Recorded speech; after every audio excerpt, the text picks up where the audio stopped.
Kisah itu diunggah oleh akun TikTok @almi_asham, Minggu, tanggal 20 Juni tahun 2021. Video viral tersebut telah ditonton hingga 1,6 juta kali.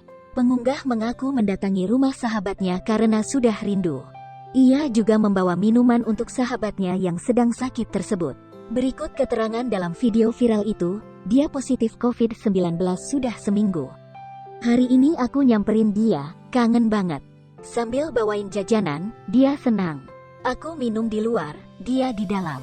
Ngobrol, cerita-cerita, nemenin dia sekitar 1 jam di sana. Ya ampun, cepat sembuh anak baik, tulis pengunggah.